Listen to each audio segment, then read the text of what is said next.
dont l'émission En Aparté, vendredi 17 mars 2023, Juliette Armanet a été émue de revoir des images de sa grand-mère Paulette, qui était atteinte de la maladie d'Alzheimer.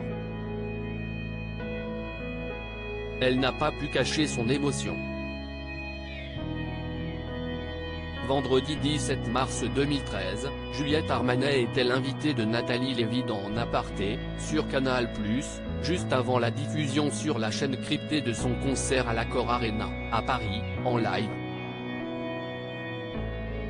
Nathalie Lévy qui lui a fait redécouvrir les images du documentaire Les petits-enfants d'Alzheimer, que la chanteuse, précédemment journaliste, a réalisé pour Arte, pour lequel elle avait filmé sa grand-mère Paulette, atteinte de cette maladie horrible. Images qui n'ont pas manqué de la bouleverser. C'était un documentaire que j'ai choisi de faire à un moment de la vie de ma grand-mère qui était un basculement.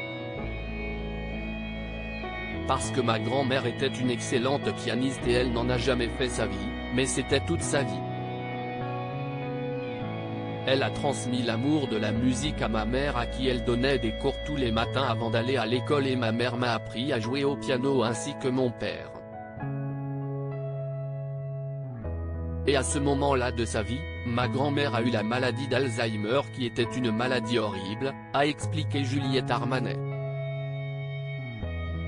Elle ne se souvenait plus de rien, de son nom, de son prénom, de qui elle était, est-ce qu'elle avait eu des enfants, mais il restait un endroit de sa vie qui était celui qui la ramenait à la conscience d'elle et du monde, c'était la musique, s'est souvenue Juliette Armanet avec émotion, racontant que la musique était le dernier lien qui les unissait, elle et Paulette.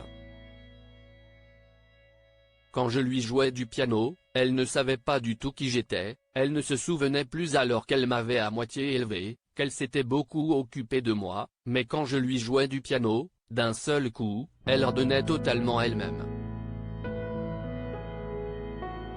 Son rapport au monde était totalement fluide, c'était son territoire de conscience et de liberté.